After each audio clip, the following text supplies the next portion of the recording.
멸망 직전의 지구, 도마복음에서 생명신학의 답을 찾다. 안녕하세요. 얼마 전 심광섭 교수님의 강연을 들었습니다.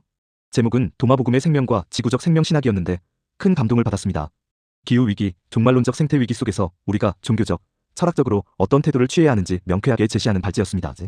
이 시대의 신학이 왜 지구적 생명신학이 되어야 하는지 그 핵심 내용을 정리해보았습니다. 1. 지금 신학은 왜 지구를 말해야 하는가? 요즘 기후위기 보도는 넘쳐나죠. 단순히 환경 문제가 아니라 우리 인류의 생존이 달린 생태 비상사태입니다. 교수님은 이 상황을 돌파하기 위해 지구적 생명신학이라는 새로운 틀을 제안합니다. 지구는 살아있는 생명체입니다. 우리는 흔히 지구를 환경이라고 부르지만 지구는 45억 년 동안 광물과 생물이 함께 진화해온 거대한 유기체적 생명 그 자체예요. 장의익 교수님의 온생명 이론이나 제임스 러브록의 가이아 가설처럼 지구는 생명에 바치고 생명은 지구의 꽃이자 열매입니다. 따라서 생명이나 지구가 아니라 이 둘이 하나 된 지구적 생명이라고 부르는 것이 맞다는 거죠. 인간이 저지르는 종의 멸종은 단순히 환경 파괴를 넘어 하나님의 창조 자체에 대한 반역입니다. 우리에게 남은 제일 과제는 이 생명 지속 가능한 행성, 지구를 아끼고 갱신하는 것뿐입니다. 십자가에 달린 지구, 우리의 궁극적 관심사. 교수님은 지금 지구의 상태를 십자가에 달린 지구라고 표현합니다. 과거에는 독재와 제국주의가 민중을 십자가에 못 박았다면 지금은 인간의 기술과학과 자본주의가 지구를 탕진시키고 십자가에 매달고 있는 형국이라는 거예요. 이 파국 앞에서 신학의 주제는 신, 그리스도, 인간 구원 이전에 중대한 몸살을 앓고 있는 지구가 되어야 합니다. 지구는 우리의 유일한 집이며 신학자 폴 틸리히의 말을 빌려 우리의 궁극적인 관심사가 되어야 한다는 통찰이 정말 깊게 와닿았어요. 2. 도마복음의 신비와 현대과학의 만남. 교수님은 우리가 성서를 다시 읽는 방법부터 바꿔야 한다고 강조합니다. 특히 도마복음의 메시지를 이 시대에 맞게 재해석해야 합니다. 비밀이 아닌 신비를 회복해야. 도마복음은 살아있는 예수의 은밀한 말씀이라고 소개되죠. 여기서 은밀한 말씀을 단순한 비밀로 해석하면 안 됩니다. 비밀은 감추고 폐쇄적인 반면 신비는 자신을 드러내면 드러낼수록 그 힘이 더 크다는 것을 알게 하는 무한히 열린 영역이에요. 합리주의에 빠져 신비와 놀라움을 잃어버린 신학은 이제 지구적 위기라는 이 거대한 신비 앞에서 다시 열려야 합니다.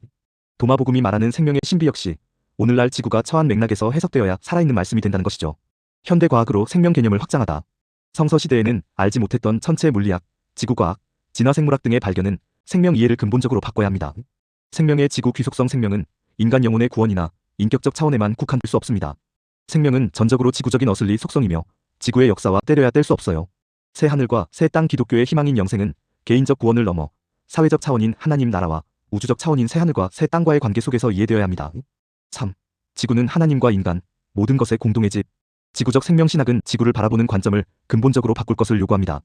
지구를 단순히 자원의 공급 창고나 쉴 곳이 아닌 세 주체가 함께 거하는 집으로 봅니다. 사물과 생명의 집. 지구는 무수한 생명체와 사물이 바글대는 곳입니다. 심지어 돌멩이, 흙 속의 미생물까지 모두 살아있는 주체예요. 생명은 지구의 소유물이 아니라 지구가 생명체의 일차적인 속성입니다. 땅은 하나님의 위임을 받아 스스로 생명을 낳는 주체이지 -JKT. 우리가 파헤칠 객체가 아닙니다. 하나님의 집. 하나님은 창조주로서 저 하늘 너머에만 계시는 것이 아닙니다. 유대교의 쉐키나 사상처럼 하나님은 지금 황폐화되어가는 지구 안에 생명의 영으로 살아계십니다. 도마복음 77절. 나무를 쪼개보아라. 그러면 내가 거기에 있다. 돌을 뒤집어 보아라. 그러면 거기에서 나를 찾게 될 것이다라는 말씀처럼 하나님은 물질과 만물 가운데 가장 친밀하게 현존합니다. 화가 틴토레토의 그림처럼 하나님은 새를 창조할 때 새와 함께 날고 물고기를 만들 때 함께 헤엄치며 창조하셨어요. 염소가 하나님을 닮았다는 시인의 노래처럼 인간만이 아니라 모든 피조물이 하나님의 형상을 닮을 수 있다는 통찰을 품어야 합니다. 인간의 집. 인간은 지구의 주인이나 지배자가 아닙니다. 우리는 수많은 생명체 중 하나이며 근본적으로 지구에 귀속된 생명체입니다. 창세기 1장의 지배하라는 권능은 이기적인 착취가 아닙니다. 이는 노예로서의 종속이 아닌 자유로운 자녀로서 돌봄과 사귐에 대한 책임을 깨닫고 창조에 참여하는 창조된 공동창조자의 크리에이터드 코마이너스 크리에이터 의무입니다. 생태학 제1법칙인 모든 것은 다른 모든 것과 상호 긴밀히 관계되어 있다는 법칙을 따라 우리는 상호부조와 공생의 번관계적 연대성을 실천해야 합니다. 4. 그래서 우리는 어떻게 살아야 하는가? 교수님은 이 글의 결론에서 매우 단호하게 말씀하십니다. 생태위기는 지식 부족이 아니에요. 문제는 개인과 정부의 철저한 회개와 선한 의지의 결핍입니다. 1. 존재 방식에 전환 모든 것을 상품과 쓰레기로 만드는 현재의 소비 중심적 방식을 버려야 합니다. 필요한 것을 생산하고 가난한 자들의 부르짖음을 듣지 못하는 자가 땅의 부르짖음을 들을 수 없음을 자각해야 합니다.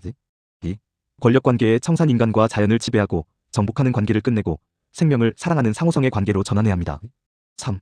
선택의 길. 우리 앞에는 모든 거주자를 위한 나눔과 우정의 길 엠마오의 길과 죽음의 길 바빌론의 길만이 놓여 있습니다. 우리는 지금 십자가에 달린 지구의 신음을 듣고 물질 생명인간 하나님이 함께 공생하고 공진화하는 길, 즉 새로운 창조의 길을 선택해야 합니다. 강연을 들으면서 오늘날의 신학이나 신앙이 무엇을 추구하고 고민해야 하는지 새로운 문이 열리는 느낌을 받았습니다.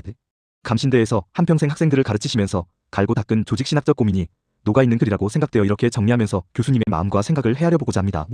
복잡한 신학 논문이지만 결국 어떻게 살 것인가? 라는 가장 근본적인 질문을 던지고 있습니다. 이 지구적 생명신학의 통찰을 통해 새로운 삶의 방향을 찾을 수 있기를 기대합니다. 오늘도 함께해 주셔서 감사합니다.